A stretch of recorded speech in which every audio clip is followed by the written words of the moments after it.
He created us all equal, but in such a sophisticated way that it takes few of us a lifetime to discover. It's a beautiful way of saying From going it. from slapping a chick on the first day. But either way, I will do that.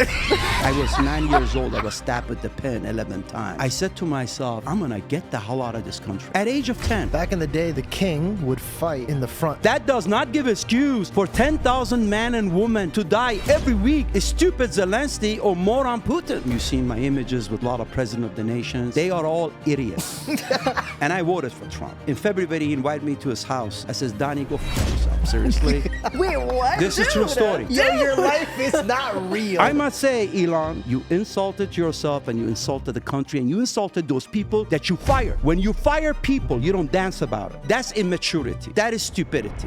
I'm just praying, I don't fight, I just pray. I only go the way of mistake. That's lovely, George. I love it. For a real gift to be around. Yeah, that was awesome. That's a very good question. I love you guys. You've given me something to think about. Going for a lot of outlets. Guys, today's episode is absolutely jam-packed. This gentleman, Zaya Younan, is an incredible entrepreneur, a man who had to leave his country for his life at the age of 13, came to America and became a self-made billionaire. This man is known for building castles for hotels. He is known for having the best cigars, award-winning wines, and an incredible real estate portfolio. This guy also doesn't shy away from his feelings, and he truly is a man who only fears God. My jaw dropped multiple times from the things that he said on the show today. So sit back, buckle up, and enjoy Zaya Younan. So Zaya Younan in the Assyrian realm of the world is like a walking legend. The amount of things that I've heard, by the way, not even knowing if it's true or not, which I would love to actually ask you, because you'll be like at church or you'll be at a ball and they'll be like, you hear what Zaya did? And I'm like, what happened? Is it true that you got in an argument with like your HOA about having a cross on your gate and like you fought with them on that? Oh, yeah.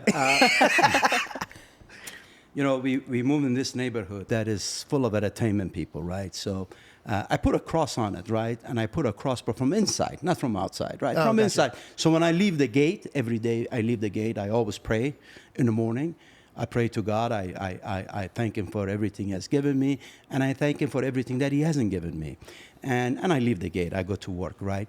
And I put a cross in there, right? So some neighbors saw it, and they said, well, you can't put a cross in there as an expression of religion. I said, yes, but it's my property. And remember, we're not living in a small property that you see each other's property. I mean, each one of us on 25 acres approximately land, right? But these guys picked it up to make an issue about it, right? So then, you know, being Zaya as I am, you know, since I was a kid, I was forced to learn how to fight. But then I enjoyed fighting so much, I started actually picking a fight, right? Right. So I said, okay. So I went into, it was a museum outside of Greece that they had a huge full body size of Gloria the Angel. That's a huge statue of a marble. I mean, the entire statue is about 20 feet tall, right? Jesus. So I bought it, and I put it right in front of my yard, and I put a cross in her hand, holding it. You'll see it when you visit my house. And I put a cross in it. So that next day I was hit with 50 lawsuits, you know, and I fought them all, and I fought them all, and it all settled. We're all good neighbors, but you know, but it was amazing. I mean, I sometimes don't understand. I think it's the ignorance or lack of people knowledge. I mean, we all believe in the same God, Christian, Jews, Muslim. We all believe in the same God, right? And that's the grandfather. There's one God, and the one God that the prophet that we believe on loved him, right? And I always wonder why people ignore that. And they go to a sillier section of it. They say, well, I'm a Jew, you're a Muslim, I'm a Christian. We kind of don't like each other, right? And religious tolerance is very important, right? As long as you believe in God, you love God. And you see still some prejudice against that and so forth. Like, especially in the state of California, they want to remove the name of a God from every monument, from every bill, from every stamp, from every trademark in the state. And I don't know how suddenly a God became an issue that they have to do all of that. So I usually fight for those causes because the world that I grew up in, I believe, it was much different than the world that it is today. But I believe it was a perfect world. And I want to leave part of that perfect world for my children and grandchildren. So that's the reasons that I fight for causes like that. And that's let's talk a little bit about you. For the audience that don't know who you are, say like outside of the realm of Assyrians or even business moguls, like anybody who wants to know who you are you before we time travel back to knowing your story? Well, Zaya Younan, I'm Assyrian, like you. My father, my mother, my ancestors were all Assyrian. I speak Aramaic language. You know, I've been married for 35 years. I have 5 children. And is it true that you got mad at one of your kids? You're like, hey, she doesn't speak Assyrian. Make sure she speaks Assyrian. Yeah, I think it's very important. I think we spend so much money and time teaching our kids speak different languages, right? And yet there is a language, one language, the oldest language, brought away, is the first recorded language in the history of the world, right? The language that the Babel spoke, that the God spoke, right?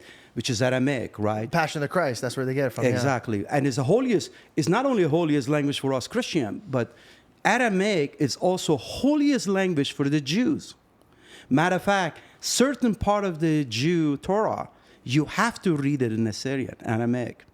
That's awesome. Yeah. You know, she's learning the Alabit Damalgala. Oh, it's very important. Learn this language is a very important. Yeah, I give you a high five Thank too. you. Yeah, from distance.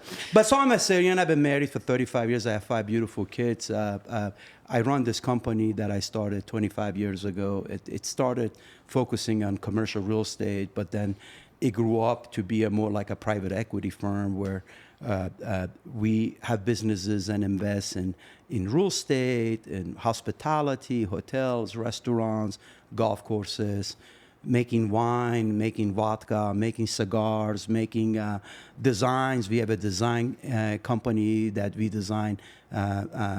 We start designing males' clothes. The suit is one of them. Beautiful. And thank you. And many other aspects. We make vodka, we make cognac, but we make about 68 different products. We have 27,000 employees worldwide, and we are in about 13 countries, 58 cities worldwide. So you're a self-made billionaire? Well, you know, look, I think a man or a woman that ever label themselves with how much money they have a lot of things missing in their brain, right? Nice. My personality is I don't like to think how much money I have is irrelevant, to be honest with you. In life, I always try to achieve things not to make more money. I achieved them because I wanted to prove to myself I am able to achieve anything in the world that I want, right? I was looking at your website. Belle actually pointed this out. This was really fun. You said mentors, and under mentors, you said self-driven. Well, I mean, that is crazy. People always ask me, who's your mentor? Who was your mentor, right? And I always myself, the better version of myself, that's my mentor. So myself, but not the way I am, because I want to be better tomorrow than I was today. And I want Thursday to be better than I was Wednesday. I believe that a human has to constantly monitor himself and constantly find a way to better himself. And for yourself, for your family, for the society, for the culture. So, I was fortunate enough. I worked with many great people in the world, Bill Gates, Steve Jobs. I've sold 2 companies to Steve Jobs, software development companies to Steve Jobs. So that's the reason I asked you. It's not because I wanted to see what money you're standing on, but the fact that two worlds, right? The regular world and the biblical world. The regular world itself, trying to make yourself a millionaire coming from nothing is already like the American dream. Like you could possibly do it. Billionaires, like people don't even think that high. They don't even think it's possible to reach that level. But then if we look at it from a biblical lens, much is given, much is tested. So for you to be coming from your country at the age of 13 with nothing and then building your corporation to that level, God must have put you through so many tests. You know, George, what a powerful thing you said. I mean, this first time we meet, I always hear about you. You know, your father's my good friend. We smoke cigars together, and with your sister, your younger sister. But you are Older, she's right there. She just looked younger than me. you are very intelligent. Just the way you said that, and you're so right? Because when human by himself, he wants to travel that journey to become a millionaire or billionaire or whatever they are, right? It seems like a long way and a full of obstacles and everything, but yet sometimes God can make it so easy for a people, right? Yeah. A people that He believes they can use that power in a better way of helping other people. Of course, it was very difficult, to answer your question. I'm a son of truck driver. My father never went to school. My mom went to school first grade only. I live in Iran at the worst possible portion of Tehran you can live in, right? Filthy as dirty. I don't think there was a poorer area than that area, right?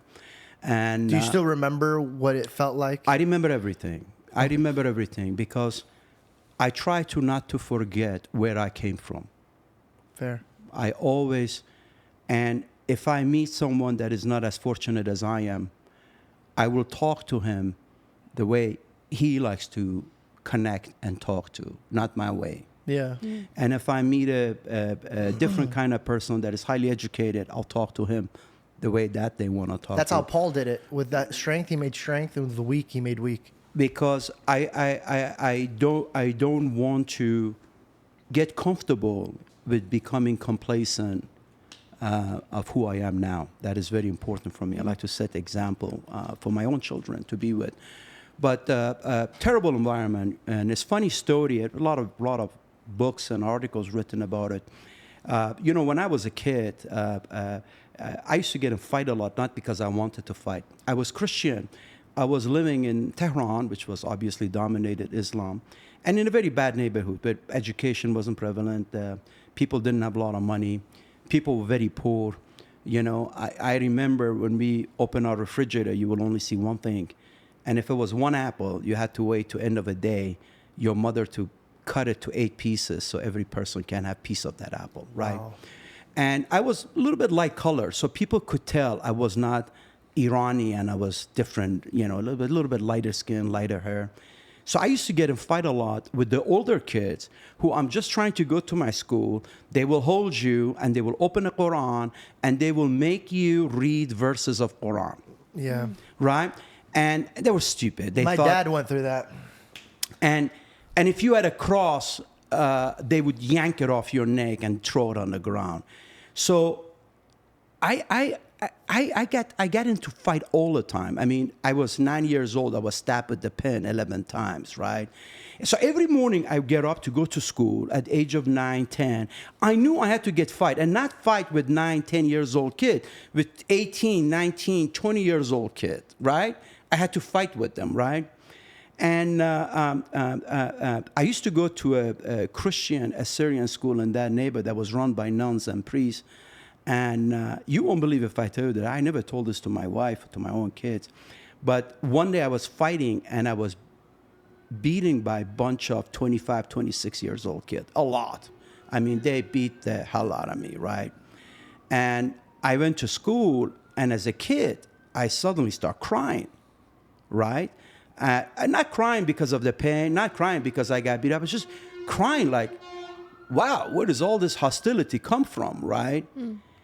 I don't know if I dream. I don't know if it's perception I had. I saw a piece of light on the stairway where I was sitting quietly crying. A light like an image of Mother Mary came in, right? Splash in front of me, holding the Jesus. I remember it to this day. That light came and went away. I felt I saw it. I thought I dreamed it. But for me, it didn't matter. I know what I saw down there. Was that during when you were weeping? When I was weeping, right? And I was bleeding. My clothes was ripped. And I was more crying because I had a Christ on my neck that they yanked it and they took it away, right? And that afternoon, when I came home, I said to myself, I'm going to get the hell out of this country. At age of 10. Wow. I said, I'm going to get out of this country. I don't want to live in this country anymore. You know, it's difficult, right? Constantly fighting, constantly, hatred. You couldn't express yourself or your religion. How did you know that there was more peaceful countries out in the world? Well, we used to a long time ago, prior to that, like 6-7 months prior to that, I was in the street playing. There was an American guy with his wife walking the street. They got lost in Tehran. So somehow they want to use the restroom. And I'm in the streets, right? Somehow, I don't know how they end up in that bad neighborhood of Tehran. So I went to them and I said, somehow they communicated, they spoke a little Farsi, and they said, can we use the bathroom? So I says, yeah, come to my house, right? So I brought him to my house to use the bathroom. For somebody who gets beat up a lot, inviting a stranger into your house, a very dangerous thing to They do. were nice guys. It was an older guy, American guy with his wife, and they were Americans. So I wanted to, learn about America. It was like I saw a superstar, American in my streets, right? When would you see that where I live, right? So I brought him home, and my mom said, who are these guys? I said, they're American. They're lost. They want to use the restroom. She says, okay, well, we have some food. Maybe they want to eat something. So I asked them, and they said, sure, we will eat. So my mom put some food on them. They ate, and we were being hospitable because they were nice American people. And then the guy, his name was Hood, Father Hood. He was a principal. I'm sorry, Father what? Father Hood. Like Hood? Hood. Hood. And he was a principal for a Catholic high school in Chicago called St. Viator's, right? So he started telling me he's a principal, this. And I said, whoa, I always want to come to America, And he said, here's my address. Write for me, and I'll write for you, too. So months went by. This guy would send me a letter every 2 months and in English, and I would take it to neighbor next door, Ali. He was a university student. He would translate the English to Farsi for me. And I would write him a letter back. And he said once to me, at age of 10, he says, if you want to come to America, we have a dormitory for nuns and priests. You could live in there for 1 year until your parents comes in. So that became my dream to come to America, right? So I discovered at age of 10, what do I need to go to America? I need a passport, I need a visa, I need a ticket. Dude, what? And That's crazy. listen At to 10 this. years old. That's crazy. Listen to this. And I need money. So I didn't want to go tell my mom, my father. I used to see my father was an industry truck driver. So I would see him once every, month or so. So I didn't want to tell my mom I'm going to America. She wouldn't let me. So I said, okay, the first thing is I need money. That's what I need. So I start working. What do I do? Back then where I live, the few people that had bicycle, for some reasons, all the bicycles were black color. There was no red, there was no orange, there was no green. It was all black bicycles. So I came up with the idea, I'm going to go buy some paints, right? Because there was a paint shop there. And sometimes they used to throw the paint that they didn't use outside. I would grab it and I would paint my own bicycle. So I said, I'm going to go grab these guys' paint and I'm going to create a business. Hey, you want your bicycle to be different color this week or this month? Bring it. I used to charge like $2 back then, right? Leave it to me and I would just paint it with the brush. Now remember, it's just the frame, right? Not much to it, right? I would just paint the frame with brush, red, blue, green, yellow. So smart. So you wait an hour, have them come pick it up, and I create a system where it was so cheap, they would come to me to change the color of the bicycle every month, every week sometimes. You had a Your subscription. subscribers. So I start saving money, right? And money started being saved, and I start collecting all my money, And then I said, okay, I need a passport, right? How do I go get a passport, right? So I asked a little bit, and I got the application. I had my neighbors help me fill it out. And I went to passport office in Tehran and waited in line. And when they get to me, they said, where do you want to go? I said, I need a passport to go to America. Where is your application? Here. By the way, where's your parents? Outside. And she says, well, go get your parents. You have to be here with your parents. Go get your parents. I had no parents with me, right? So I ran away, right? I ran away. What am I going to do? I took the application. I took everything. I ran away because she caught me. So next day I said, I'm going to go again to the passport office, but not the same one, a different one, different location, just in case, make sure they didn't see me, right? So I went in there and It's like a heist. and I saw a guy in the street, right? I went to the guy. I said, look, I want to get a passport. They said I have to have my parents with me. They said, well, go get your parents. I said, well, my parents are not here. My father's a truck driver. My mom is someplace else. You know, I need it. I'm hungry. I need to go see my uncle. So I made a sad story to this guy, right? Well, a couple guys rejected me. They said, you know, fuck off, and they went away. So one guy, I make myself cry. He says, okay, what do I need to do? I said, well, you're going to come in. You're going to say, your name is David Younan. My name is Zaya Younan. Here's my birth certificate. You put in your pocket. Here's my application. You put it in your pocket. And then when they ask you to sign, you sign David Younan. So here, practice it a little bit. I even had that figured out, right? So make the story short, he did it, ran away with it, got my passport. Visa, same way. I took a neighbor, said she's my mom, got the visa. I went to Pan Am. Yeah. Pan Am was a big airline back then. We're talking about 1977. Pan Am was on fire. They had all the cute stewardess. Exactly, outfits, yeah. right? So I went to Pan Am. I said, I want to go to Chicago. So they said, for example, ticket is $1,000, let's say. I said, well, I don't have $1,000. I have $700. She said, sir, $1,000. You want to go to Chicago? $1,000. So again, I made myself cry. I said, look, I have to go to Chicago. I have no father, no mother. I'm alone here. My parents are there. Wait, how did you get the $700? From painting bicycles. You made $700 off of your subscription? Let me tell you a story, another story. We had a neighbor. He was a taxi driver. His name was Ali. Ali had the worst terrible car because he used to get in an accident a lot.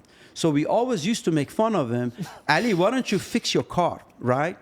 So one day, as I'm painting with brush, the way you paint the wall, I'm painting a bicycle. He said, hey, Zaya, why don't you paint my car? I said, yeah, what color? He says, black. I said, I painted black. He says, how much? I said, $100. He says, you got a deal. Paint my car. I didn't prime it. I didn't sand it. I didn't even wash it. I just took the black paint. I went, I painted. This guy was so happy. He actually tipped me well too. So I had saved the money. So good for you, dude. So this woman really got taken by my, early age acting. So she said, hold 1 second. She went in the back. She came back. She says, okay, how much money you have? I had like a $711. She took it from me. She says, I'll give you a ticket, but you have to go to 3 different countries, stop away, and you have a layaway of 8-10 hours in each country. Yeah. I said, I don't care. I'll go see different countries. That's great. Give it to me. So she gave it to me. My trip from Tehran to Chicago took 52 hours. Sheesh. Because I went from Tehran to Amsterdam. I had 8 hours layaway. Right. From Amsterdam, I went to Frankfurt. I had 11 hours layaway. No. But anyway. Did you travel while you were there? Did you get out of the airport and look around? No. I stay at the airport. Matter of fact, I had a sign made. I put it on my neck. Remember, I'm 13 years old now. 13 years old. The journey took me 2 years, from 11 to 13. I had my neighbor, who was a college student, made a sign with the big piece of paper. My name is Zaya Younan. I am going to Chicago. Please help me find my way. And I hung that on my neck. Question. What? I'm so sorry to keep interrupting, but this is such an amazing story. What did your mom think when Now listen to this. I was going to say, wait, hold on. So I got everything. I'm flying tomorrow, 11 o'clock, right? So I need a luggage. So I used to be a very good chess player when I was a kid. So I had this neighbor of mine. I went to ask him. I said, do you have a suitcase? He says, oh, no, I don't have, but we have one in the house we all use. I said, you want to play chess for it? I give you this, or you give me that if you lose. He said, sure. So I won this. You're hustling people ugliest suitcases. So the night before, I'm packing. My mom came. She says, what are you doing? I said, I'm going to America. She said, where is your passport? I said, here. Where is your visa? Here.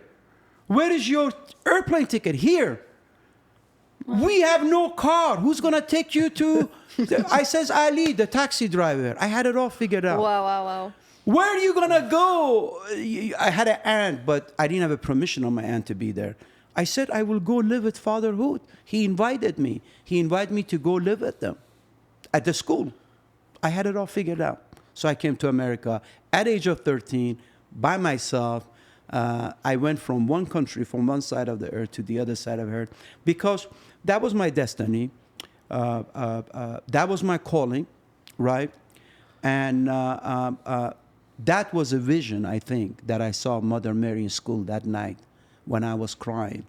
I think she helped me go through that process and to get my ticket and my authorization to leave Iran and to come to this country. Where do you think your boldness comes from? I think it comes from a character that you grew up poor, you couldn't have anything that you want, even the most basic stuff, right? Like, for example, I used to have holes in my shoes, but my mother wouldn't buy me a shoes because I have holes in them. So she used to say, wait till Christmas. At Christmas, I have to buy you something, and I'll buy you shoes.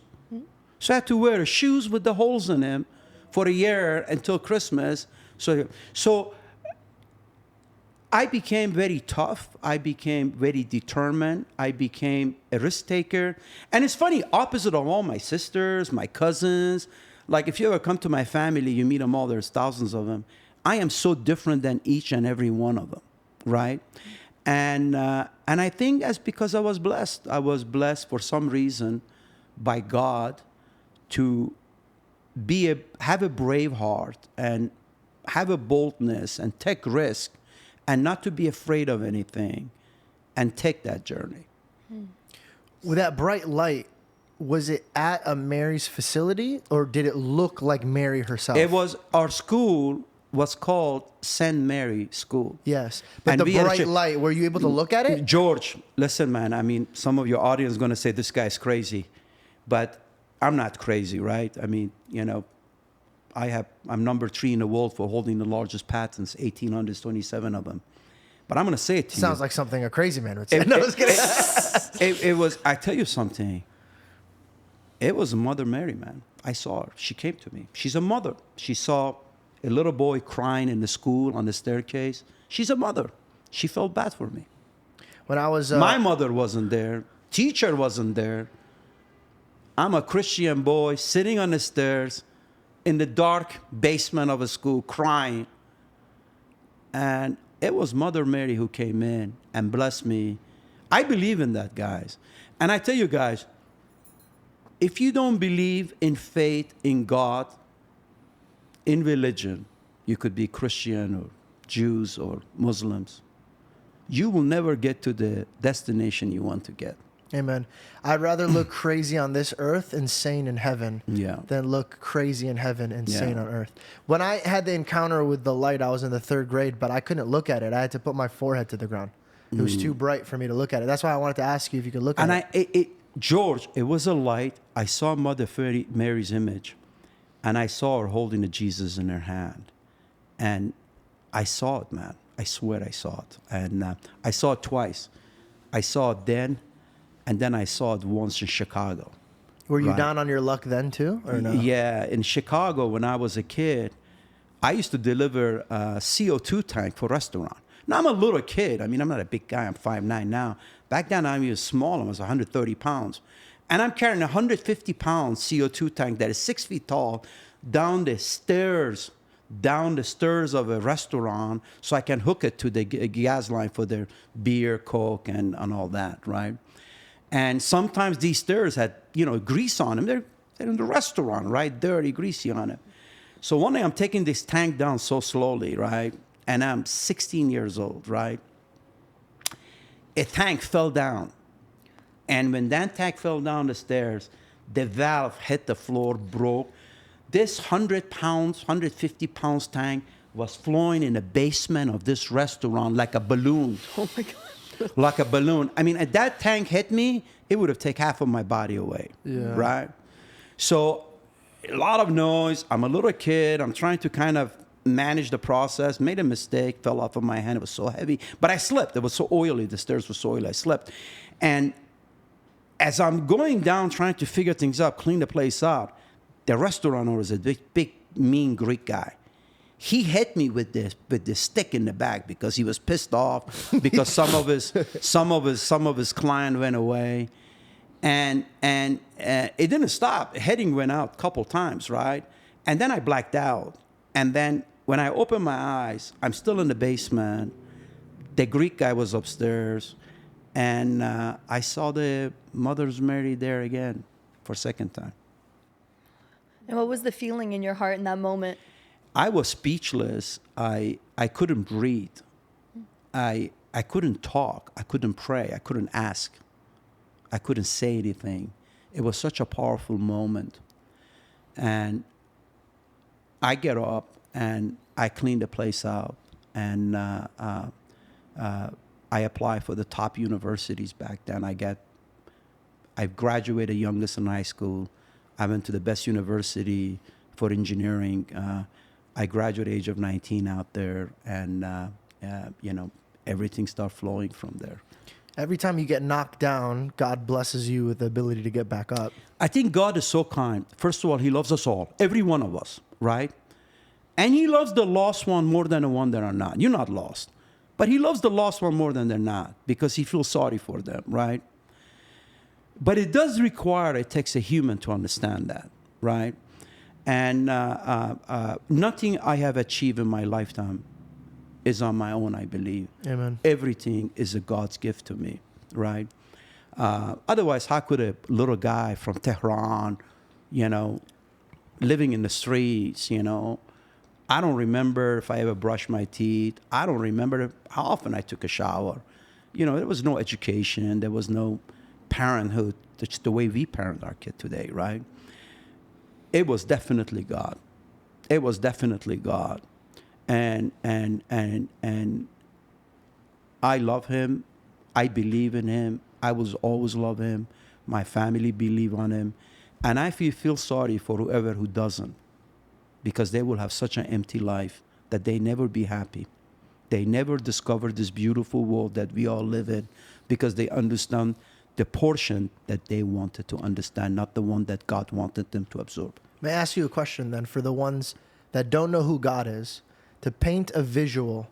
You have a very, very successful life, and you have great businesses, but importantly, you have good health and a good mind. But would you trade that and go back to Tehran if you would be in the presence of that glowing figure? That was, absolutely. You would hand it all over back? Absolutely. That's powerful. Absolutely. Without any doubt. And we But why? I tell you something, early on, I wanted to prove to myself that I could achieve things, right? Often I was homeless, but I was never hopeless. So what would you say to a man that's hopeless right now? It is very easy for every man or woman to kind of fix themselves, really, seriously, right? Whatever the problem is. They're crazy, they drink too much, they use drugs, they don't want to work, they're depressed, right? God has created ability where we could alter our behavior, alter our activity, alter our environment, alter our mood. Like, if you're depressed, you lost a boyfriend. No big deal. Think about all the one you had or the one you will have after him. Just simple as that. If you're depressed because you're poor, right? Get up and do something about it, right? Go wash cars, cut grass,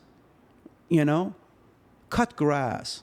When I came to Chicago, the first year I was in Chicago, age of 13, in 1977, the biggest snowstorm hit Chicago. All of the businesses, nobody could have get out of the house for 1 week. I think matter of 24 hours, 7-8 feet of snow fell then. 1977. Crazy. And I remember it was my first year. I just arrived in Chicago. So I said to my uncle, let's go make some money. He says, how? I said, we were talking to the neighbor. The neighbor was concerned the snow is so heavy, his roof might collapse. Let's go clean up the snow off the roof of the house. And he said, well, what about if we fall? I said, we will fall on 8 feet of snow. What's going to happen to us? True that. Right? So funny. I swear to God. That 1 week, we made $18,000. What? We were charging $250 for cleaning the roof. I got my uncle working for me, his son's working for me. By the way, I was youngest of all. I mean, they were all older than me, bigger than me, but I was a manager. I negotiated the fee. I took the money. Everything was cash. You know, I hold it in my pocket. I gave him a salary, and I kept the rest. Man, your mind works differently because from a young age to come into a new country with weather that you don't deal with normally and be like, we can fix this. But Bill, just what you said, every human being in this world is blessed to be exactly that too. But they just have to want to be. You see what I'm saying? Sometimes God put the food in front of you, right? And you keep saying, I'm hungry. Well, just reach out and grab it, Yeah. right? You have a lot of faith. I have a lot of faith because I have seen so much in this world that faith has become concrete part of my molecular cell. This is the part of you breathe. Yeah, I always watch what I do. Like, if I walk into an office of one of my vice president to sign something, and then I walk out, I realize I have his pen. Now, it's not his pen anyway. I pay for it. It's my company. I pay for all those pens. But I feel bad holding that pen because that was his pen. So I will turn around, go back, and say, I'm sorry, I took your pen by mistake. He said, Mr. Younan, this is your pen. You pay for all this. I said, no, it's your office is your pen. I took it, I returned it. Because I have a conscience. Every human being has to be concerned if their conscience is fading away. Because conscience is the voice of a God. When you have it, God is talking to you. Amen. And when you don't have it, is where God has started forgotten you because you're not helping yourself.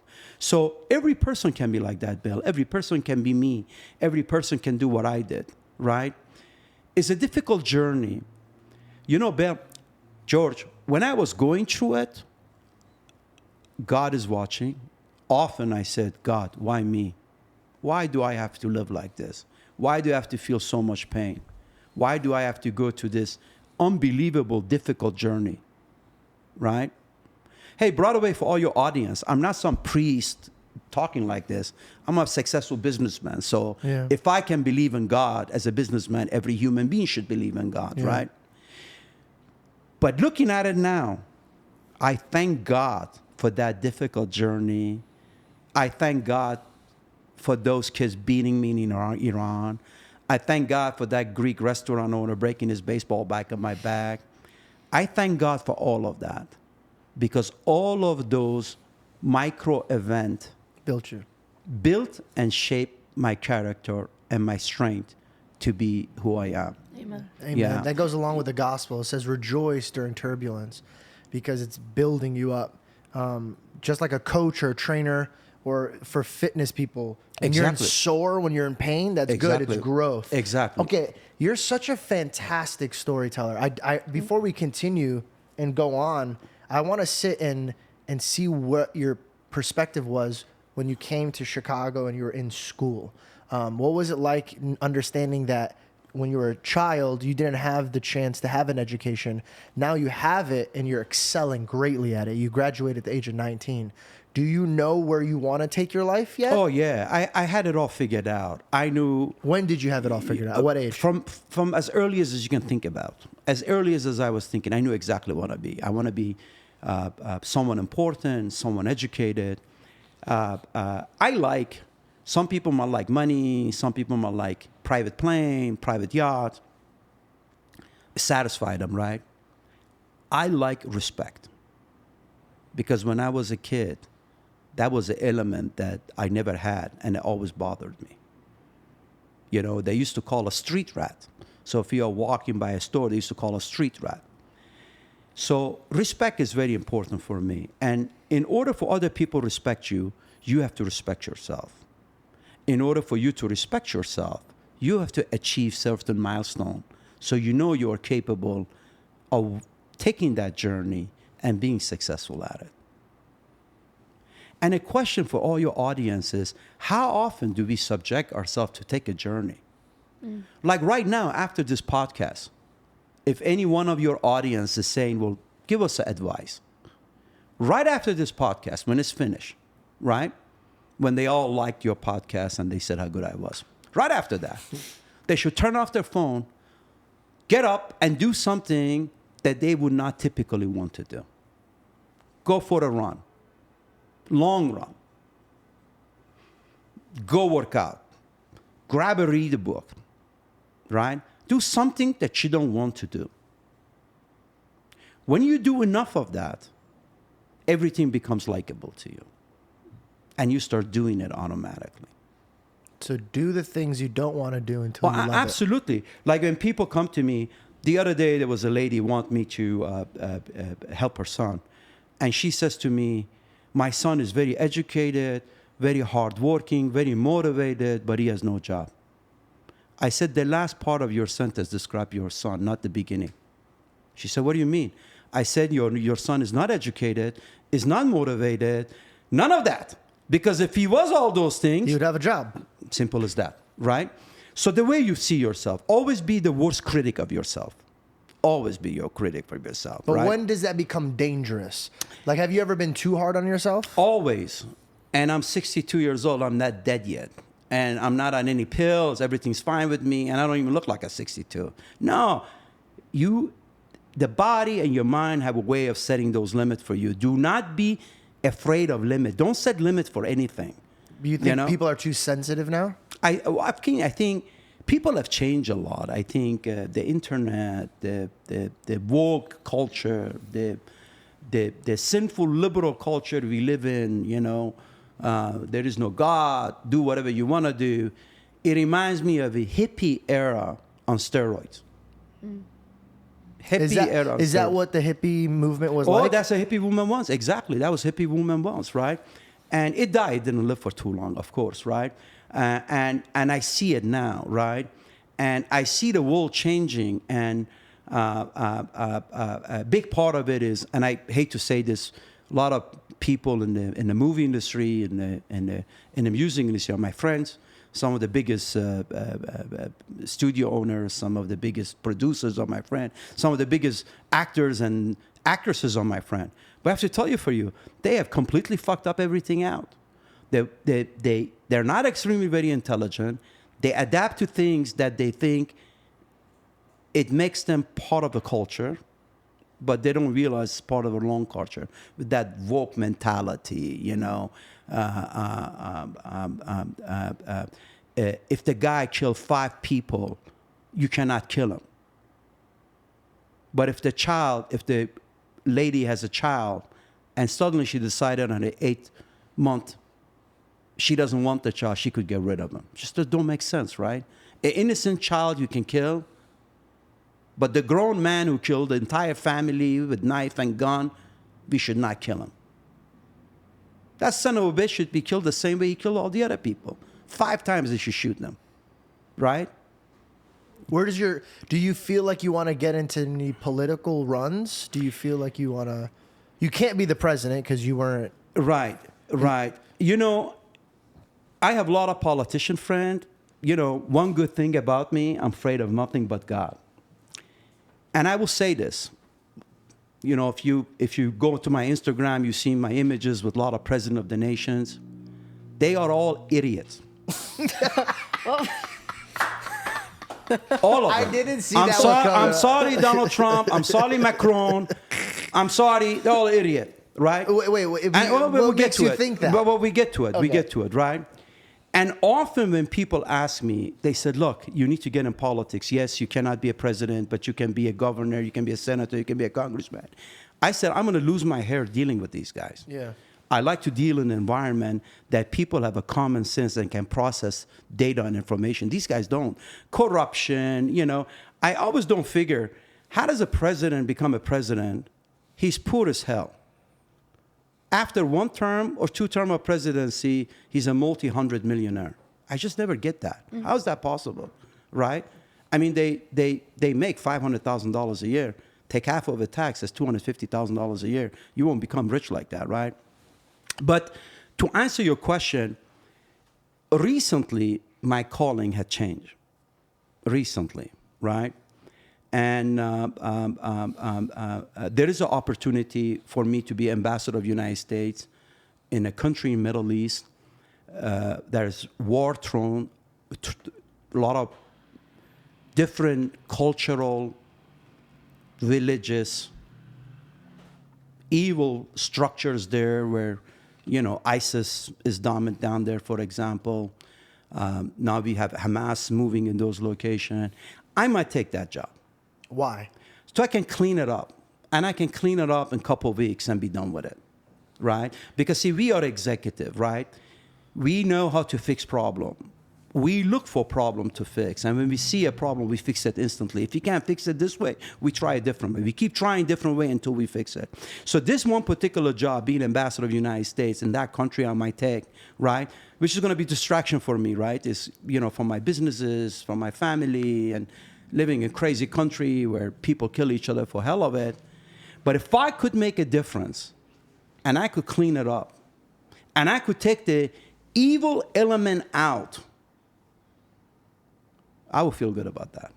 That would be incredible. What's your like blueprint vision to be able to accomplish that? In the business we learn to look at the blueprint of everything before we do anything, right? In the politics, we don't do that, right? Look at the simple war between Russia and Ukraine. The entire world is watching these two countries pounding on each other like a crazy. Average of 12,000 soldiers are dead every week between the two countries. Entire world is giving them weapon.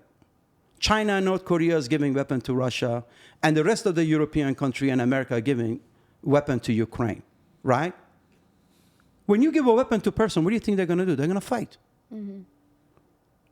Why don't you do something opposite? Take away the goddamn weapons so they have no weapons to fight, and then maybe they stop pulling each other's hair, they start kissing each other, and they make up.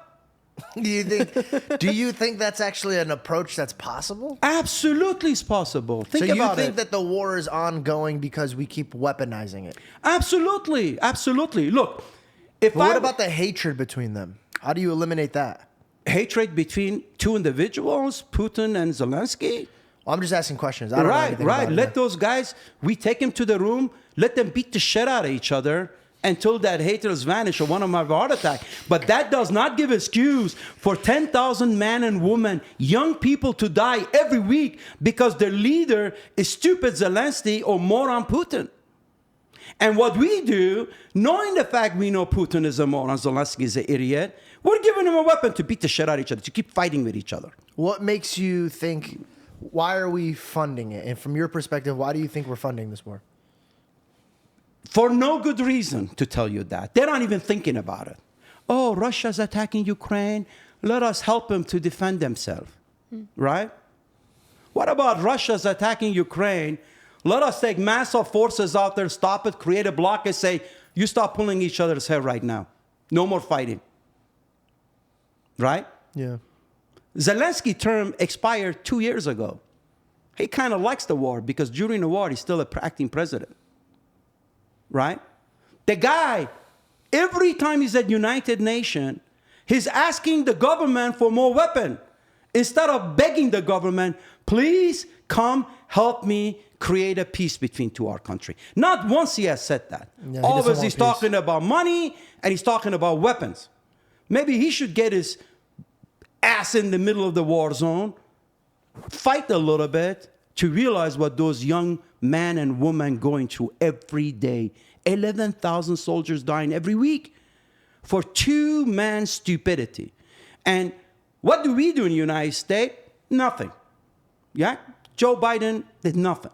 What do we do in European country? Nothing. These politicians are not goddamn capable of fixing a leaking faucet in their house. None of them. And you think they can fix the complicated world problem, world conflict? I have so disrespect for politicians because I've seen their incompetency. And not once they say, you know what, I shouldn't take this job. I'm incompetent. I can't do this job. Why am I doing this job? They take it because they get paid, and suddenly overnight they become important. Pride. Would you say pride stands in their way? Stupid, evil pride. Back in the day, the king would fight in the front field. Exactly. So- I said that in my speeches. You know, you and I think so much alike. I say that. I said, you know what you should do? You should get Putin, give him a gun, give Zelensky, give him a gun, or give him boxing gloves, put him in the ring, say, you guys beat the shit out of each other, and the winner is a winner. Because think about it. Think about it. When would this war stop? When one country totally eliminates the other country, destroy the other country, right? Where buildings are destroyed, young children are dead, women are dead, men are dead, young, old, dogs, animals, right? That's the only time we'll stop, right? Well, why don't we let the leaders beat the shit out of each other, right? Two guys. Two guys. This used to be done a long time ago when two kings used to approach each other, say, look, it's a sin for us to fight, kill all these innocent soldiers. Let's you and I fight. And the winner is a winner. They used to have integrity.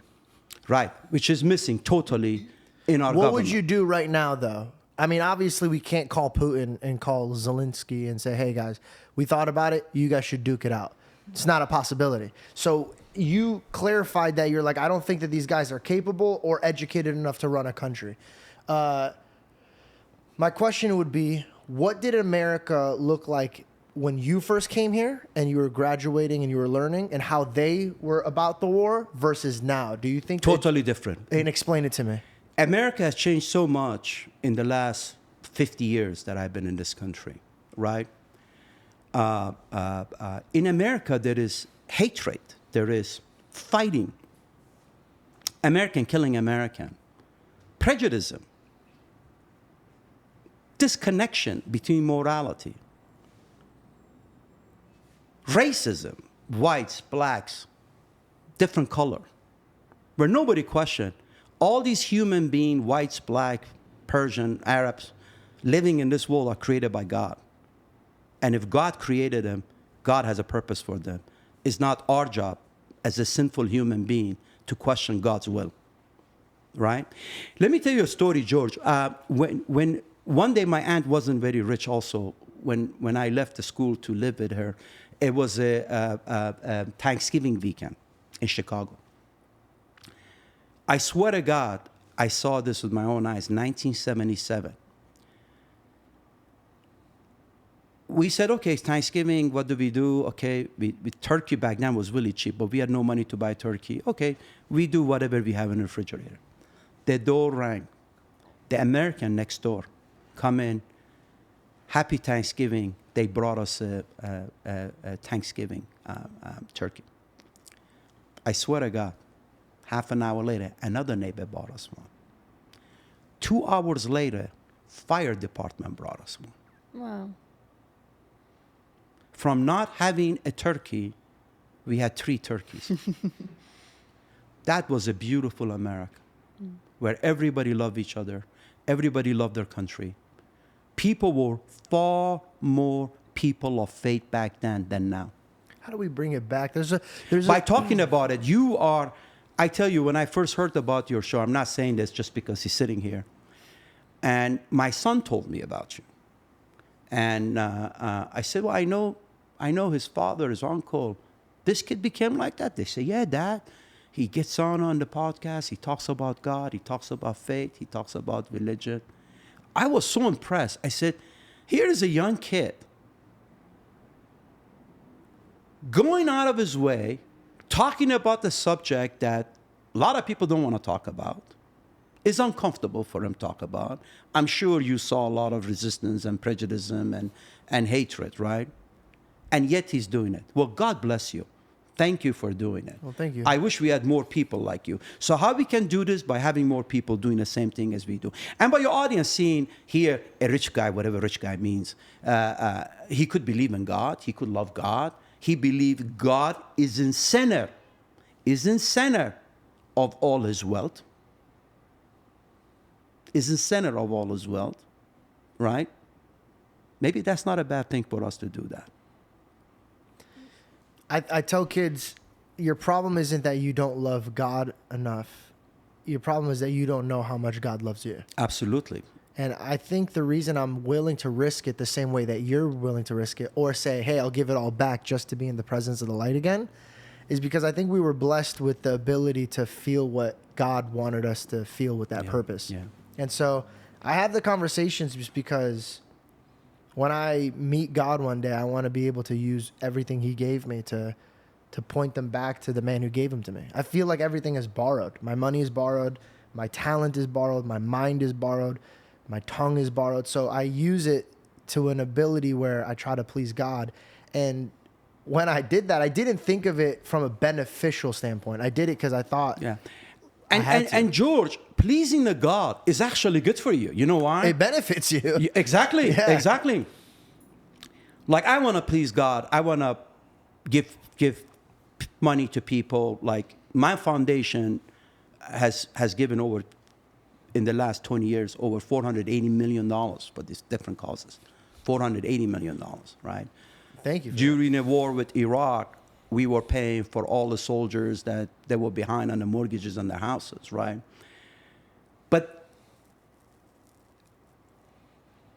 God gave me ability, and I said to God once, help me so I can help people. I don't know what my calling is. I know I'm a very brave man. I'm not a big guy, 6'8", 400 pounds, but I'm a brave guy. I'm a very brave guy. You know, I've always been a brave guy. Like David. Yeah, you know, I mean, if I walk out in the street, there is 10 guys with knife coming toward me. First thing, I will not be scared. I will not be run away. I would just sit there, look at them, and say, "Okay, well, bring it on." Like, you know, I don't know what's going to come out of this, but bring it on. You know, whatever is going to happen is going to happen. I have seen hell back in every day of my life, so I don't mind going back to it again, right? Yeah. But I always say to God, tell me what my calling is. I want to please you now. That's what I say to God. Yeah, I want to please you now. Yeah. You know, George, sometimes... My prayer today was like, in this conversation, I literally asked, I said, God, when I'm done with it, I want you to be pleased with it. Yeah. I sometimes go to the restaurant with my family, and I feel bad that I spend too much money on the food, right? Because why I feel bad? I feel bad because I say, okay, you know, we're drinking any wine we want, every food we want, you know. And what about the people that did not have money to have steak or bread? I'm sitting like a fat pig here, eating and buying whatever I want. But what about the rest of the world? Is God going to get mad at me for me doing this? Yeah. You see, I feel like that, right? I have a conscience with that, right? And you know, I wish there was a way more people like me get involved with politics. We could solve a lot of these world's problems because our job is solving problems. We know how to solve problems, right? We don't walk away from problems, we solve problems, right? So, and often we complain about politicians, but we don't realize that these are the guys we put up there. We voted for them, right? Yeah. Maybe we should stop voting for stupid political people and put some people in there that they truly want to fix this country for themselves, for their children and their grandchildren. Do you think that Trump is someone who can do that and is willing to do that? Look, I'm a Republican, hardcore Republican, and I voted for Trump, right? And in February, he invited me to his house in Florida. I didn't go because I was pissed off with him, right? because Trump is Trump, yeah? First of all, he's an extremely smart guy. Second of all, Trump loves this country, right? What Trump is doing right now to fix this country, no president in the history of this nation has done or has thought about doing it. Matter of fact, they just elected a new president for Poland. He's doing exactly what Trump's doing during the first couple of days of being in office because he learned. So Trump is teaching other leaders how to be leaders. The beef I have with Trump, just sometimes he has to control himself. When you're a president, you cannot say whatever you want to say. You cannot do whatever you want to do, even if you can do it. You have to give the appearance that I cannot do it, I won't do it, won't do it, right? right? I had an issue with the Elon Musk. I mean, I know Elon, you know. He put him in charge of Doge to do cost cutting and start firing people before he knew what their job was. Start firing people and then dancing in the stage how many people he fired. Really? Absolutely. That's immaturity. Yeah. That is stupidity. Right? It doesn't make us look good or loving. Yeah. And I can lecture Elon Musk. I can lecture Elon Musk because he did not develop electric vehicle. I did in 1989. That was the EV1. Really? Right, absolutely. This was when Elon Musk was still PhD student in school. So that's number one. Number two, you know, Elon Musk is involved in a lot of technology, but I just learned yesterday preparing for this podcast, he has only 27 patents. How many do you have? Close to 2,000, right?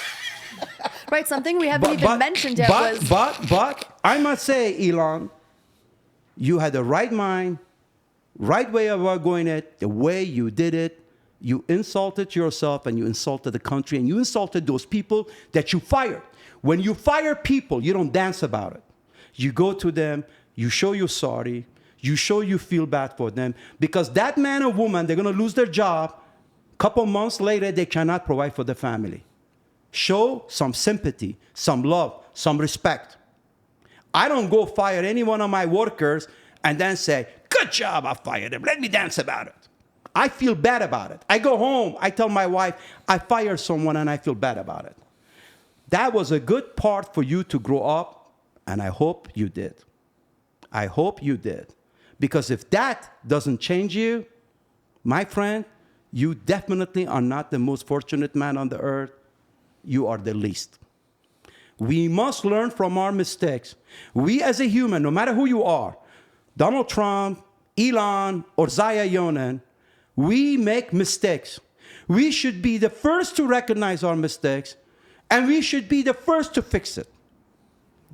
If we don't, that is flaw in our character, not in our judgment, in our DNA. And that makes you not a good leader or an example. I sometimes wonder, I truly respect your podcast. But there are so many podcasts, 5 million, 10 million, 20 million viewers. Their value at 1 billion, 2 billion, 50 billion. And once or twice that I listen to them is all bullshit. They're a bunch of salesmen telling people exactly what they want to hear. They're con artists in many ways, except you. Except you, because yours is totally different. Yours is totally different. From beginning to the end. Not this time. I'm not bought. Absolutely. But going back to it, this is why I came. I get requests from a lot of people to do the podcast, but I wanted to do it yours. I had an agenda in my mind, and also, as I've said, I respect. Because when I was first knew about you, I was smoking with your father. You know, your father is my smoking buddy. You know, your father and I love smoking together, right? And then when they told me about you, and I said to your father, get your son under. I want to see his face. I want to see who's this kid. Young boy that has so much faith and strength and sophistication and complexity in him. And they got you you were wearing a white t-shirt, you were doing something, and we FaceTime you, we start talking to you. But good for you because you are different, right? But you know, today I find so many fake people in the world. It's amazing, you know, this is amazing, right? I think internet, social media, digital marketing has, you know, one of my son was telling me, I says, you know, you should get married. Go on those dating apps, you know, maybe you can get married fast. He says, Dad, you go on those dating apps, you see a girl, she looks, and then when you take it out, she looks like totally different. You say, you are not her. She said, that's me. She said, no, you're not her, you know? So. Is that like catfishing? So. No, you're not her. Exactly. So there are a lot of fake people. And what would you do, by the way, if you were on this dating app? I'm talking about you. If you were on the dating app, and then you showed up and the girl did not look like how she looked in those photos, what would you do? Oh, I will slap her in the face for wasting my time. I will definitely slap her in the face for wasting my time. I mean, that is a misrepresentation, you know? I mean, you could sue people like that. Why not?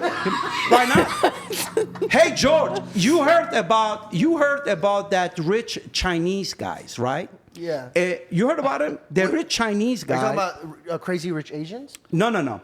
A very, yeah, that's the movie. Wait, what? No, let me tell you something. Okay. I forgot his name. I think Wong.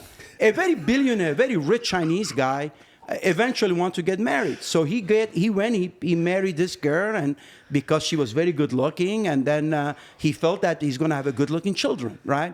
I mean, this guy, he's an old guy, 58 years old. He's a good looking himself, right? So he marries this girl, and they have kids. This is a true story. You could Google it. One kid, the kid is totally ugly.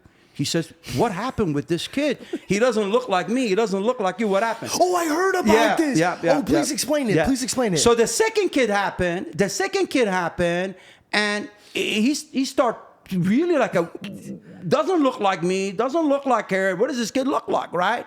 And he hires somebody to go get this girl. For some reason, all of her past pictures were removed, to somehow find her older picture somehow. And when the picture came in, the girl looked totally different. Not only he divorced her, he sued her for emotional distress. Are you emotional serious? distress, exactly. So don't overmarket yourself, right? For emotional distress. Oh my god! But no, but honestly, like, that is a real not thing. only he divorced her, he sued her. He sued her in the court to get damages for her because she put him to this psychological torment. This poor guy. Yeah, I guess Well, she had a lot of plastic surgery and she never told him about it. Right. And- But see, be yourself. You know. But what if you're that ugly girl? You know, that's outside. Show your inner beauty. Okay. Show your inner beauty. Inner beauty. Inner beauty. If you spend 24 hours with your wife, with your girlfriend, for 1 hour, maybe the beauty play pictures, right? Where you are fascinated by her, you wanna hold her, kiss her, whatever. But for 23 hours, that feeling is gone, right? Unlike your sex maniac, right? You have to deal with her. You have to talk with her. You have to feel comfortable with her. Yeah. Right? So it is better to have a male or a female, maybe not so perfectly beautiful from outside, but perfect beautiful from inside. It will shine from within. It will shine from without. You know, there's always something I notice, and it's the Jesus glow. Exactly. You see in people, sometimes, you know, they go from maybe not having a relationship with God, and you see them flourish with Exactly. God, and it's like Exactly. everything about them flourishes. I had that with her at first. It was a little chancy, right? Just kidding. So I think every person, if you're a boy, you're not very tall, or you're not perfectly fit in your mind, everybody's all beautiful in this world. Truly, everybody's beautiful in this world. God created everybody equal. But it takes a lot of concentration to see the equality in him. I am equal with him. I am equal with you. Now you probably say, but how? But think about it, you'll find a way why we are so equal. Because God is God of kindness. He was not going to create one boy tall, good looking, and one boy not so tall. God would never do that. Why would he create inequality? He would never do that. He created us all equal, but in such a sophisticated way that it takes few of us lifetime to discover it. That's beautiful. Yeah, it's a Yeah. beautiful way of saying it. From going from slapping a chick on the first date to that But beautiful right thing. away, I will do that. But you know, it's so interesting. And let me tell you a story about how I met my wife Please. 35 years ago. You know, in Los Angeles, we had a church that always needed renovation. So I wasn't even here. I was back then building a NUMI, New United Motor Manufacturing in Fremont, California. I built all the plan. I built the NUMI plan. I built all the subcontractor plan. I employ over 48,000 jobs in less than 2 years in San Jose area, Northern California area, which has Fremont, San Jose, Livermore, Stockton, and all those areas. So the church needed money, so I kept donating money for the church. So the priest one day told me, says, I can't give you anything you don't have, except one thing. I said, what is that? He says, you need to get married. I was 26 years old. He says, I need to ask God to help me find you a girl. So I says, yeah, thank you so much. Pray for that. But I figured, I said, you know, what kind of girl a priest going to find me, right? So the priest would call me. He had my cell phone. He will call me. He says, are you in Los Angeles? And I would say yes. He says, great. come to the church tomorrow. I have the girl for you. And I would say to myself, whoa, I don't know what the definition of the girl is, right? Yeah. Without getting into it, there is no way. I mean, this priest, old man, what is he going to find for me? So I said, no, I have to fly right now to Tokyo. I don't have time right now. So every time he called me, I was here, I found an excuse, right? So one day on Easter, I was in the church, and then he grabbed my hand after the sermon. He says, now you can't get away. Let me show you the girl. And he says, that's the girl. I said, whoa, Father George, you have a good taste. This is not Father George from St. Mary's, No, is the it? other one that is, the one before him. Wow. His name was Berhu, but we call him George. He one before him, Got it. who poor guy had a heart attack, and he's still in the hospital in asbestos. But anyway, poor guy. So I said, whoa, you have a taste. And I tell you another story, interesting story. At that time, she was 17. I was 26. And it was a mother who actually asked me to call her, right? A mother gave me her phone number. He says, you can call my daughter anytime you want. So I says, okay. And then when I started going out with her, suddenly the mother changed her mind. She didn't want me to marry her. Why? Oh. I don't know. She wanted my wife to be an actress or this and that. I don't know. So, and I was very nice with her. Like, if I would buy my wife a gift, I would buy her mother too. If I would buy her a purse, I would buy the mother too. So, because she didn't have a husband, so I felt like, I have to give her twice as much, right? But anyway, suddenly the wire crossed in her, as I told you, some people are not blessed to think straight. So she says, you can't go out with my daughter. So I says, okay, are you sure? I said, yeah. And 2 days prior to that, she had turned 18. Oh. So I said, okay, no problem. I'm not going to go out with your daughter. So she started walking back home. I went in the back, called her. She came back from the back alley. And I took her to the car. I rode to Las Vegas, and I married her in Las Vegas. Right? Wait, what? This is a true story. Yo, your life is not real, bro. I married Your her. life is not real. I bro. married her in Las Vegas. And then we came back to the hotel to change, to go out for dinner. And I called her mom, right? So I called my mom. Her name was Eileen. I says, Eileen, where is Sherry? She thought she's upstairs reading a book, because she always used to stay in her bedroom, read a book. She says she's reading a book. Why? I said, well, I want you to say hello to Mrs. Younan. And she had a big screen. No way you did We that. hang up, and we haven't spoken 35 years. Not that bad. It's all good. I'm happy about it. Oh my- We're happy about Wait, it. still to this day, you guys haven't It's talked? not a big deal. It's not a It's big a pretty deal. big deal, bro. What are you talking Hey, bro, about, dude? if you ask my wife, she says not a big deal. I say it's not a big deal. It's not a big deal. The issue is, when you're doing something good, you know in your mind you're doing it good, and you have a right intention, don't let anything stop you. Wait, hold up. His grandma? Your grandma? He has never seen her. You don't ever feel like you want to like rekindle that? Nah, I have so It's been much feeling. 35 years. I have so much feeling towards so many other things, just not enough room for that one. What about your wife? Does she feel like she wants No, to have I find peace? always ask her. I says, Yeah. look, you want to talk to your mom? You want to go buy her Mercedes-Benz? You want to buy her a new house because she lives in a shitty house? I said, go do it, right? She says, I don't want to. I says, okay, it's up to you. Where they they have- don't have a good relationship? They don't talk to each other. Because of you? Not because of me, because of her. I have nothing to do with this. Now, okay. right after the perfect interview, you're going to turn it on me No, because of me. no, Zaya is the fucked up guy here. Yeah. Forget about everything you heard in the last hour and a half. He's a totally fucked up Hey, guy dude, here. I'm not gonna lie. Your character development is crazy, dude. It's going back and forth. You just dropped that piece like a bomb on us. We're like, whoa. What about your parents? Does they get along Oh, with her? my parents love her. My parents love her, and they take care of her. They always with her. My parents were living with me for 34 years because I brought them in my compound, so they live with us. But my parents love her. My sister loved my wife. Thank God. Well, my mom loves her. I mean, I remember when my kids were growing, my wife didn't like my kids to have a babysitter or anything. My mother used to take care of them all the time. My father used to take care of them all the time. No, it's all good. It's not bad. Look, here's a problem. Here's another problem. Don't develop a psychological problem or mental illnesses on the stupid things. You think like a lot of people get broke down easily? Separate a stupid thing from important thing. Focus on important thing, right? Your mother-in-law doesn't talk to you. Go ask your father if he cares that his wife's mother doesn't talk to him. He probably loves it. Don't worry about that shit. That's not important. Find out what's important in your life. Focus on that. Yeah. Fix that. Rest doesn't matter. It fucking doesn't matter. Yes, I believe in God and I swear sometimes that's part of my character. But beside the point, I told you nobody's perfect, right? So having said that, certain obstacles you deal with, certain obstacles are not important. You don't give them time of the day. All right, let's time travel back. You're starting to make patents. I want to get more in the business realm of your mind.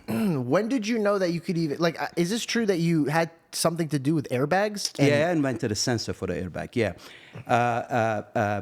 I was 20 years old. At 19, when my first job was with General Motors.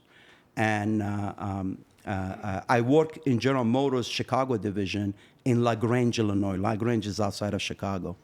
And back then, GM was the largest locomotive producer in the world, right? Largest, now it's GE. And I was a design engineer for the traction motor, right? And back then, there was no computer. It was mainframe computer. One computer for like 1,000 engineers to use, right? But the use of computer wasn't relevant down there because there was nothing on the computer for you to use, right? Except to do computational analysis, right? In Chicago, I was working on designing this engine, right? And I've noticed that in order to design engine, you have to design engine and you have to build a prototype and then you have to test that.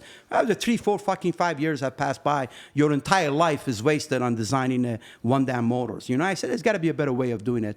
So I was one of the very code writer to develop the finite differences with 2 other engineers. We developed a finite differences, which is same as finite element, that it can do a 3-dimensional model of an object or a motor or an engine or a transmission, and you subject forces or functionality to it, and it will tell you how it performs.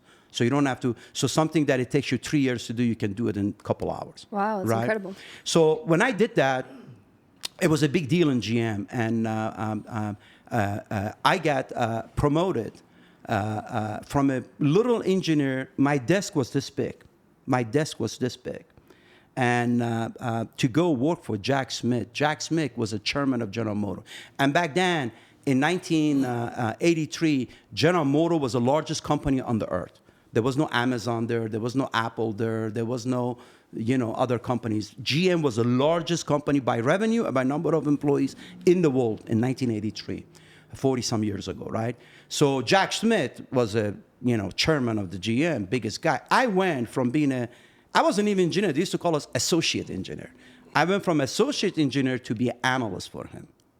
And I worked for Detroit, so I worked in Detroit.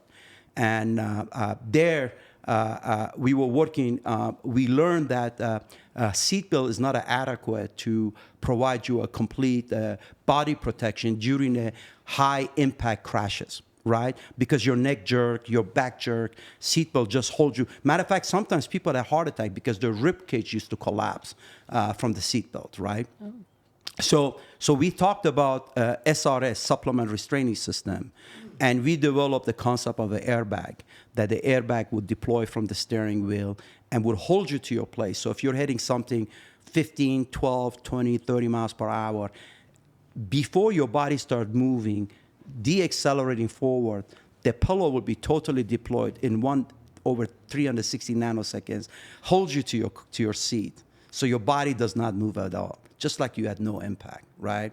So we developed that. I was one of the developer of keyless entry system. You push your key, your door open, close. You made a shot at Elon, say that you invented. Yeah, me and a group of people at American. In American, we developed a first electric vehicle. It was called American EV. And then GM bought it and named it EV1. They showcased it around the world and then collapsed the technology because they didn't want to convert to EV back then. And Elon Musk came up with the electric vehicle 13 years later. Yeah. Were you pissed when you saw that? No, absolutely not. I mean, I think in life, you have to have a prospectus of what you achieve. Elon Musk today is $500 billion trillion. He's the first person to have $500 billion in wealth. That's but crazy. But I would not want to be Elon Musk. He has 15 children from 10 different women, and he seems, he's a very smart guy. I raised my hat for him. I respect him a lot. He has done a lot for evolution of a technology and a comfort. I'm not taking that away from him at all. Matter of fact, if I ever see him, I'll shake his hand, not a problem. But he seems like another happy man, right? You know? Like there's more than... Like if Donald Trump would have come to me and says, come, I want you to be head of the DOJ, fire everybody. I says, Donnie, go fuck yourself. Seriously? You know, go find a human resource vice president to go fire people. Because firing people, you don't need a human to do it. You need a professional to do it in a human way, in a compassionate way, making sure that when you fire them, their life is set and they have a roadmap for another career. You just don't go fire them and then dance about them. You cut so much headcounts in IRS or anything else. That's wrong. But for me, happiness is perfect. I've been married for 35 years to one wife. I have 5 children, beautiful children, intelligent children, God-fearing children. God-fearing children. Let me tell you a story. This would resonate with you. I have a son named William, right? William.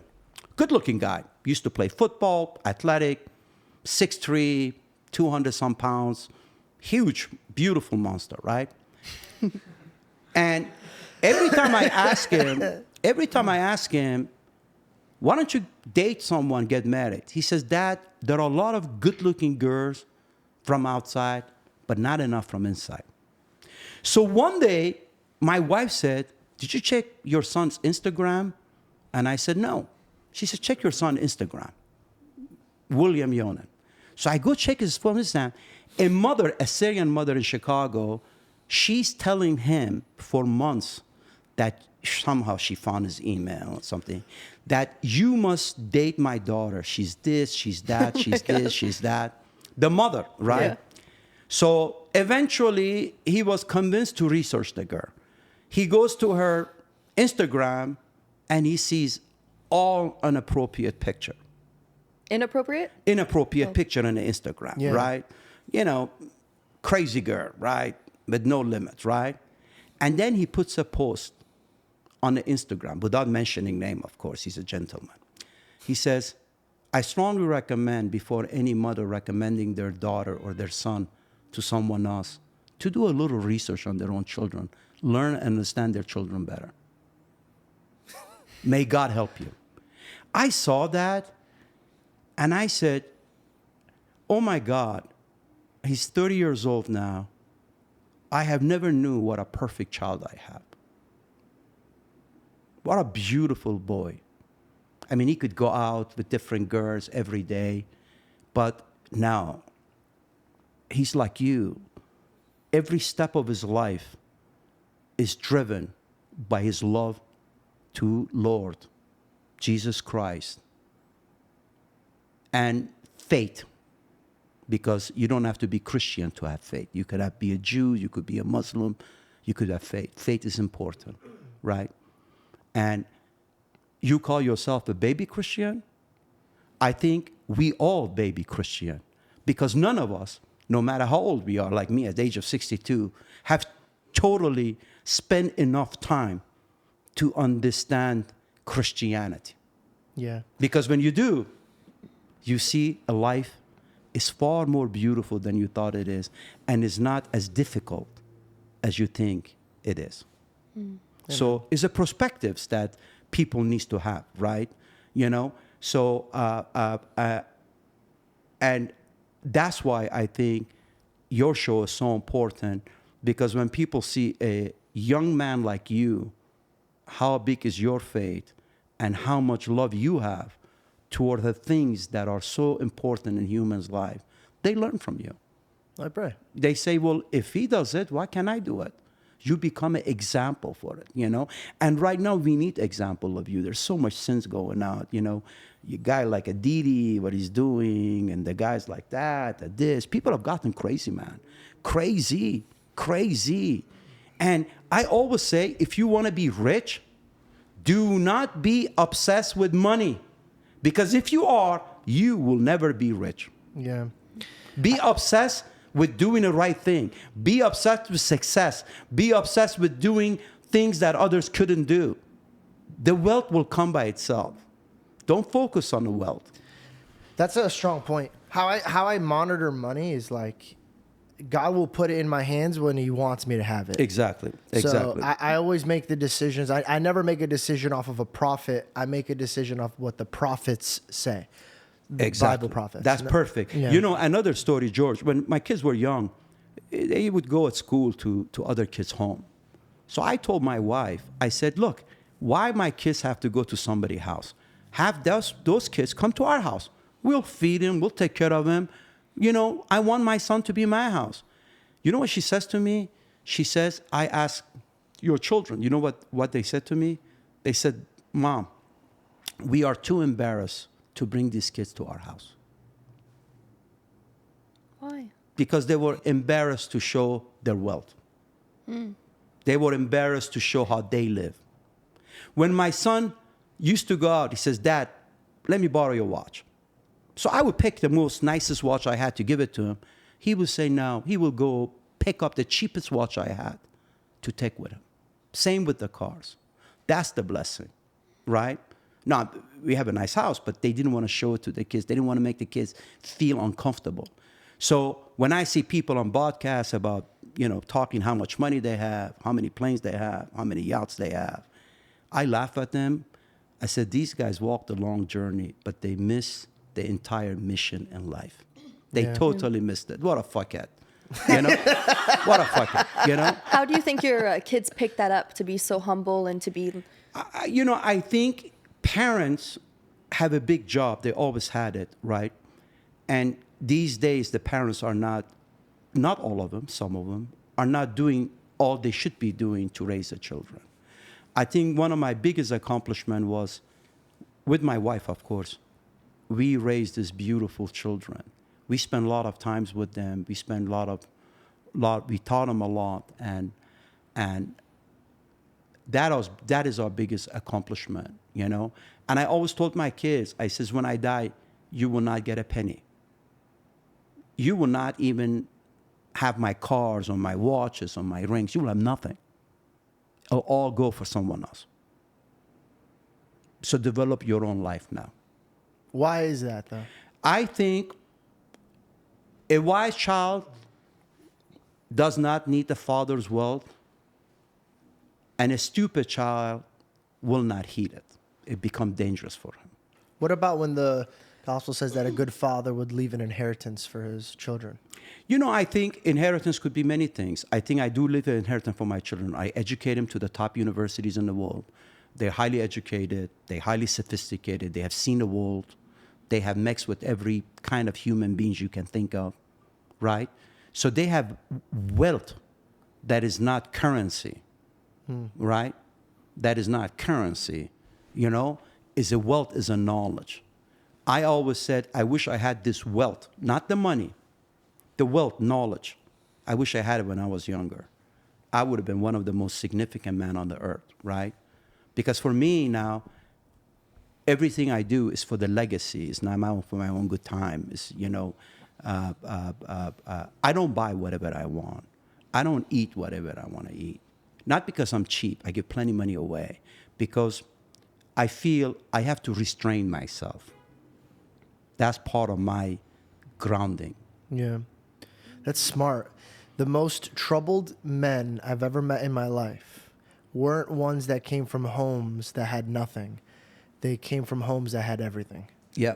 The wealth is this. The wealth, 60% of the wealth disappear in the first generation, from father to son.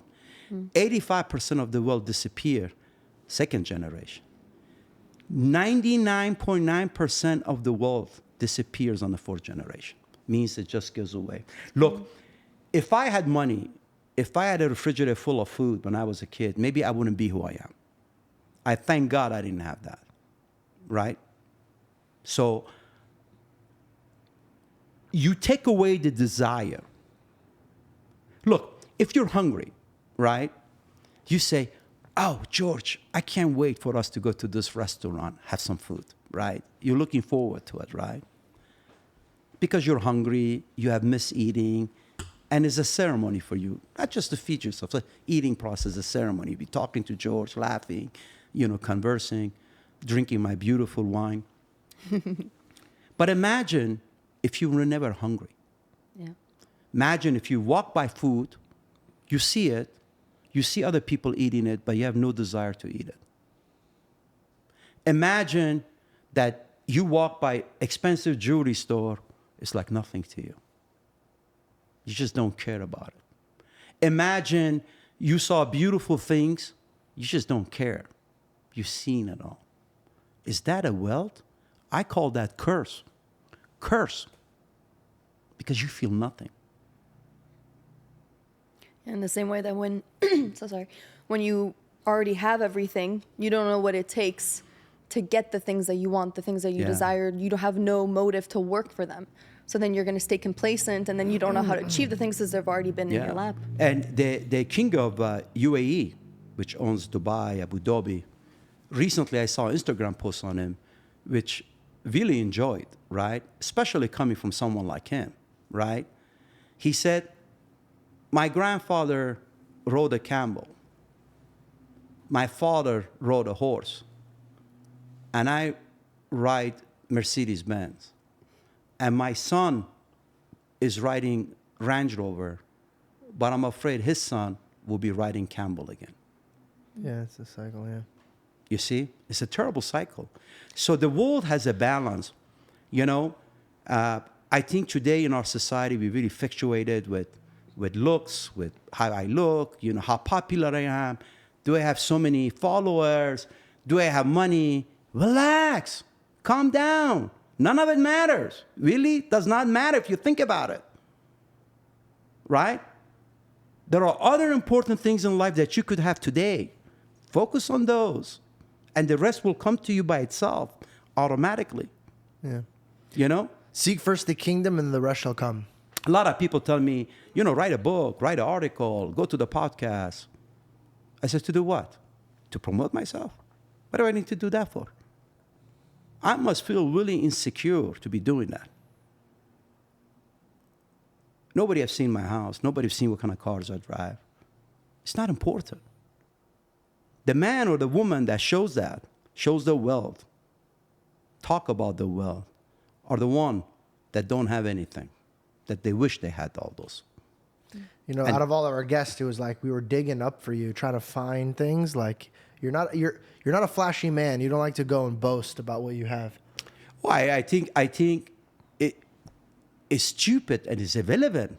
It's irrelevant, man, for me to talk to someone who has everything, what I have, because he's gonna say, I don't care. I have it too. And it's irrelevant for me to talk about someone that doesn't have it, because I will break his heart. And now God will punish me. God will punish me. One day we went in this restaurant in Portugal. Forget about how many times I've done this in my own restaurants, right? But I saw a guy with his girlfriend. I think they were from Spain, with 2 children.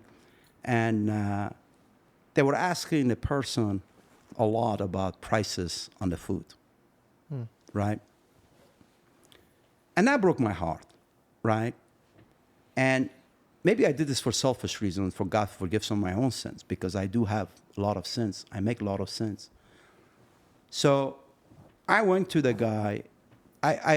We start talking about wine, and then I said, oh, I'm a winemaker. And he said, oh, yeah. And he started asking me questions about wine. And I told the guy to give him a bottle of my wine, right? So, and he put a bottle of wine. I said, oh, no, I can't pay for it. I said, no, it's okay. It's my gift for you. Enjoy it, right? And the guy asked him what he wants to eat.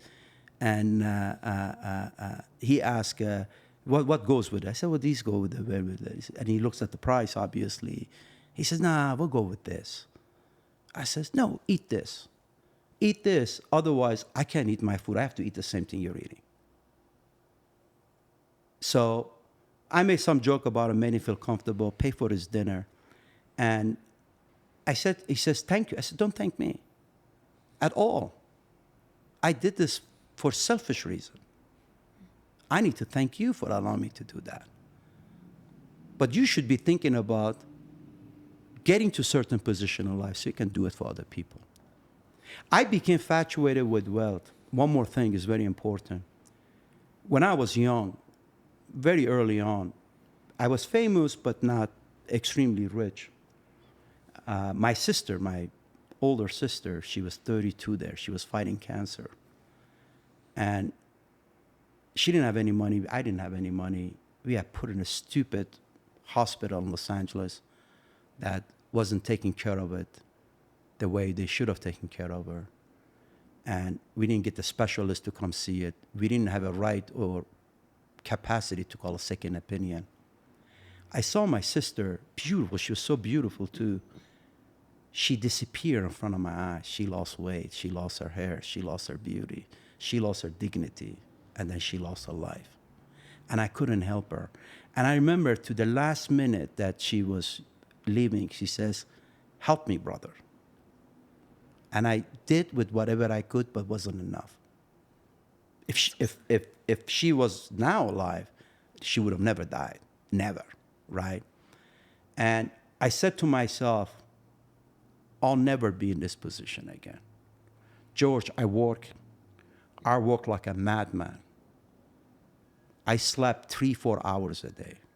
I would eat sometimes one meal every 2 days.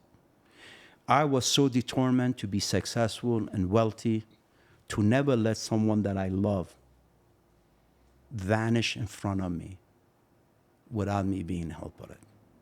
So feel that. Don't get infatuated with stupid Kardashian or with these stupid podcasts that bring someone in, tells you how many cars he's got, how many homes he's got, how much money he's got. Those are the fake people you guys need to stay away from. Because as long as you think those people will motivate you, you have lost the meaning of a self-perfection. The way you perfect yourself is by motivating yourself. Not someone getting on podcasts telling you, you could be what you want to be. You got to do this. You got to do that. You got that Tony guy. What's his name? Tony Robos. Walk on the fire. Tony Rambo. What's his name? Tony Robbins. Are you talking about Tony Robbins? Yeah, Tony Robbins, you know, walk on fire, in order to be successful. What kind of bullshit is that? I mean, that's all bullshit. I've never been to any of those discussions. I have watched just your podcast. We know we had Tony Robbins as a guest.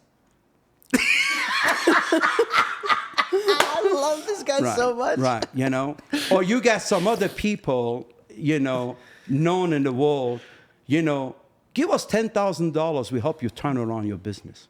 Man, if you're that successful, you really need that fucking $10,000 to turn around his business? I mean, if I feel I need $10 million now, I know exactly what to do to get it.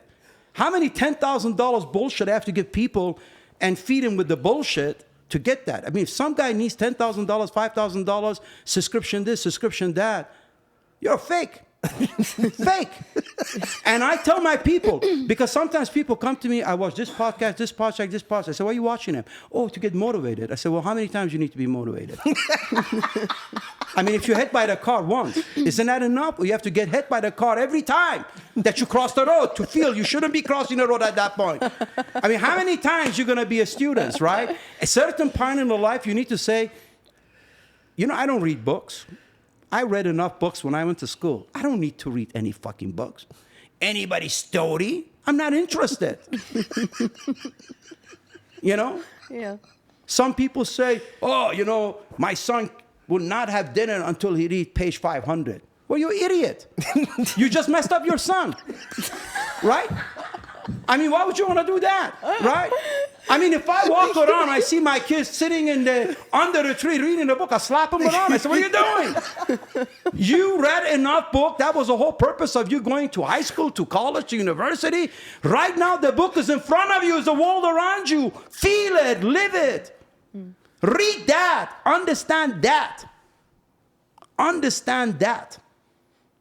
Spend your time understanding that, or you be living in this fake environment you created for yourself, and you wonder why you're not happy, why you're a miserable human being. Right? I mean, these are the essential for success for people. Changing your own attitude. Right? You don't need a psychologist. You don't need to go see a doctor. You don't need to read some moron's book. I always wonder, if someone is so successful, rich, why would they want to write a book to sell it?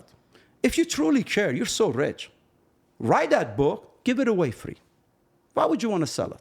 So you need the money, bitch, don't you? Right? You care about that $10, $12, $20, right? Yeah. So you're fake, right?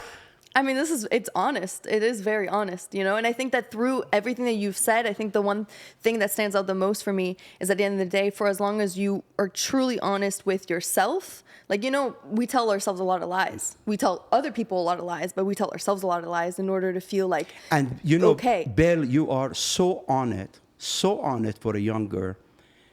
But telling lie to yourself is far more dangerous than telling lie to other people. 100%. Because then you're creating a flaw in your character, flaw in your system, right? And you believe it. And you believe it, and you start operating on it. Yeah, it becomes faith. Of course, faith. Like, you know, I sometimes wonder, these Kardashians, right? I mean, how do these people that everybody knows them? They're not a singer. They're not an actor. They're not good at anything except one thing, which we don't need to mention it here. How the fuck these people mesmerize other people? I mean, when we're home, their channel comes in, we instantly erase it, right? Paying attention to these things, you creating a flaw, disease in your own character, behavior, and morality. You're screwing yourself up. Would you Right? say they're very good at marketing? Yeah. Of course, they're very good at marketing. I'm sorry, let me say that. They're not good at marketing at all, because I would not market my brand the way they do. But they have a lot of stupid audience. It's my point of view, not his, that they like that shit. That they like that You shit. just got a hit list on all my guests. He went, No. One of the reasons you asked me to come here, not for you and I to talk, because if you and I will talk, why the hell are we videoing it? Yeah. Why are we going to put it on a podcast? yeah. Was to be honest with all these beautiful people that are wasting hour and a half of their time watching us, right? Amen. And I love an honest human And being. what would you tell me about my character if I would have walked out here without touching their people? You would have told your girlfriend that, you know, Belle, that guy's fake. He came here. He's supposed to be successful. I don't like to use the word rich. I hate that word. Yeah. Successful guy. But he didn't inspire anybody. He just talked bullshit. Just bullshit. Yeah. You know? I mean, I didn't ask you when is your birthday, right? Yeah. Did you get it? No. Okay, you will get it later. So it's not important. I don't get it. Well, of course, don't worry about it. You ain't gonna get it now. Wait, what's good? Yeah. What did I just miss? Did you get it? Did you pick it up? It's literally a pointless conversation. Oh, God. Hey! No, that's not it. But that's not the point. The But point. you don't want to know why I actually really wanted to have this conversation? I look up to my dad. My dad is... Oh, you beautiful. By the way, you have a beautiful, beautiful father. I love yeah. that guy. When I talk to that guy, I feel like I love that guy. I mean, if that guy was living next to me, him and I would see each other every day. But go on. He's my best friend. Yeah. And if it wasn't for my mom and my dad, I wouldn't be anything. Like, literally, it wouldn't be anything. But till this day, if he says jump, I say how high. Exactly. And he's never once ever called me to interview any because he knows a lot of people in the industry, knows a lot of people. They always ask him, hey, could you get your son to get me an interview? Hey, could you get my son to do this? And he says, hey, that's my son's work. He's never called me once about anybody besides Wow. you. Wow. He called me up. He goes, George, I really want you to meet this man because you could learn from him. And I called you and I told Jessica this. I said, the reason why I was so excited to have this episode is you said something that I tell Belle every day. I say, you know, I'm blessed that I'm on camera because nobody's going to be teaching my kids if God forbid something happens to me. If something happens to me, they'll have evidence of how my heart was, what my soul was, how I spoke. It'd be a record forever. And you said, "Hey, I want to do this for my kids." Oh, yeah. And I just turned to Jess. I was like, "Book them. I want to hang out with them." And by the way, one of my favorite episodes, dude. This is an amazing episode. No, thank you so Amazing. much. And I apologize. I didn't mean to be disrespectful or anything, but often in life it's important to have candid conversation with someone, right? Because it is a chilling moment that wakes you up. It tranquilizes you to the point that you feel the grounding with the earth, mentally, not just taking your shoes off, walking on the grass. That doesn't ground you, mentally, right? And I see so many young people listening to these podcasts. I will feel terrible if I walk out of here without trying to touch them in positive way, in certain way. And I don't know who these guys are, but God, they are God's children. God loves them.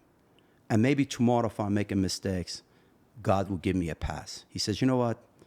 It's Zaya. He makes mistakes once in a while. Forgive him on this one. That forgiveness for me is very important. For me, being a good person is important.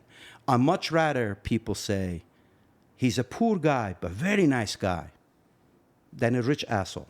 Yeah. Think about that, right? Yeah. Rich asshole, right? So nobody knows what kind of cars I have. Nobody knows what kind of house I have. You know why? Not because I don't want to show it. I don't give a damn. You can Google Earth it, right, these days. It's not important. It's not important. I was telling my wife the other day, our kids all have grown. They moved to their own house. I said, I feel bad living in this house, you and I. It's too big. I feel bad. I feel it's waste of time. Waste of money is waste. We have rooms. We've never been in it. I've been living in this house for a long time. There are rooms in this house. I have never been in it. I feel bad about that. Tonight's the night. Take a tour. Oh, of course. Could you give Do us you know a tour why? of your house? You know, this bill has a 7 cents. 7 cents. I swear. Do you know why? Because we said early on, try to do something that you want to do. You always don't do it. You push it around. I'll do it later. Yeah.